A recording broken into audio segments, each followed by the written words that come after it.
Is America's political gridlock simply the result of bad maps, or is it something deeper, woven into the very fabric of how Congress works? The fight over gerrymandering is hotter than ever, and the solution might be as unconventional as it is effective. But here's where the debate gets really interesting. As Democratic lawmakers once again call for nationwide anti-gerrymandering reforms, this time, while Texas Democrats flee the state to deny a quorum, the issue of redrawing congressional boundaries is back in the spotlight. Remember, combating gerrymandering was a central feature of the For the People Act.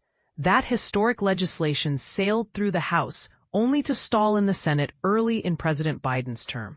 Like much of the bill, its approach to redistricting was a sweeping attempt to put more election power in Washington's hands, much to the apprehension of state-level officials. But here's the controversial part. Would Democrats be as eager for centralized control if the political tables were turned? Had the Trump administration and a Republican Congress had access to such sweeping powers, today's Texas maneuvering would appear trivial by comparison. It's a point that's too quickly forgotten.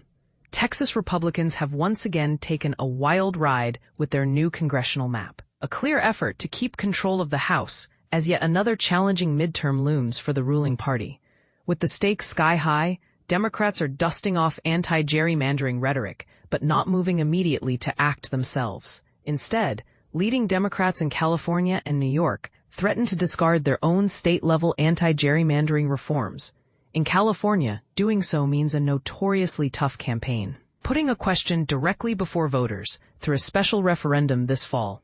Achievable? Yes, but only with serious political will. If successful, it would blunt any Republican advantage won in Texas. In New York, even in the most optimistic scenario, new district lines won't be finished in time for this year's elections. Meanwhile, places like Maryland and Illinois may chip away at lone GOP representatives, but there's not much left to squeeze. Florida Governor Ron DeSantis just saw his preferred map upheld after a legal battle, so talk of sweeping change there rings hollow for now. Missouri and Ohio could mount their own countermoves, but the likely result is simple. If California and Texas both play tit for tat, the whole fiasco cancels itself out. By the time Texas Democrats return from their legislative exile, the urgency may have faded. And this is the part most people miss. Both major parties tend to exaggerate the impact of a single state's gerrymander. Decades of political science tell us that midterm election outcomes almost always hinge on presidential approval ratings, not on district lines. If a president is unpopular, think approval in the low 40s, their party's House majority is at risk. The leading Republican Senate candidates, John Cornyn and Ken Paxton, are locked in a public contest to see who can be the toughest on the absent Democrats. Paxton pushes for criminal prosecutions. Cornyn got the FBI involved. But in a swing state where Democrats are eyeing the Senate seat, this comes off less as statesmanship and more as a raw power grab. A risky look, to say the least. Voters aren't blind, for Texans. There's no immediate benefit to all this turmoil, just the satisfaction of sticking it to the opposition in Washington. That's cold comfort for moderate voters, who may see the whole drama as petty.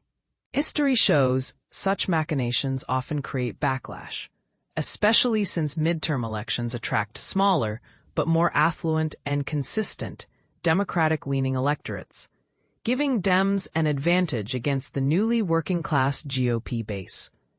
Intriguingly, after months of being seen as too passive, Democrats finally have their gloves on. But let's get real. Predicting how one gerrymandering battle today will shape elections 15 months ahead is a fool's errand. Political life moves fast, and today's headline might be tomorrow's footnote. Here's what won't change. Gerrymandering is a persistent, systemic problem, and, brace yourself, it's not mainly because it tips the balance to one party, but because it protects mediocre or extreme candidates at the expense of strong ones. Texas, once again, is a perfect case. The goal? Stock as many safe seats as possible. Ironically, even as redrawing the map may make some districts more competitive, The prevailing model is to create lopsided primaries and foregone general election victories. Combined with low primary turnout, this formula only produces more polarized, less accountable legislators. Sound familiar? But the Democratic proposal to have Washington, D.C. dictate how every state draws its maps, now that's controversial. Not only does this approach centralize mischief-making potential, it also wades into tricky constitutional waters. States have long held the responsibility to define their congressional districts, even if Congress sets broad parameters. Shifting that control is more than a policy tweak. It's a seismic change in the balance of federal and state power.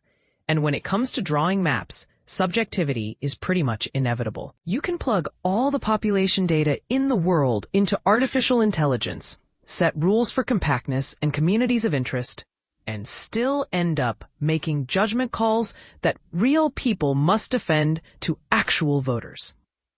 But here's a fix almost everyone ignores. Congress could simply add more seats to the House. Hear me out. This isn't pie in the sky. The House has been capped at 435 members since 1913, even though the U.S. population has more than tripled. Back then, a typical House member represented around 211,000 people. Today, close to 800,000 constituents per district. That's not just a number. It's a recipe for representation breakdown and hyper-competitive seats. If lawmakers repealed the Reapportionment Act of 1929, unleashing the cap, they could create any number of new seats. Suppose Congress grew by 50%. That would mean over 200 new members and dozens of fresh faces in places like Texas, California, and Florida.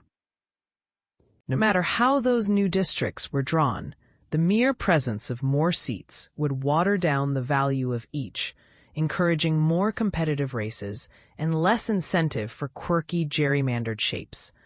We hear endlessly about polarization and too few competitive House races, but is it possible the problem actually runs in reverse?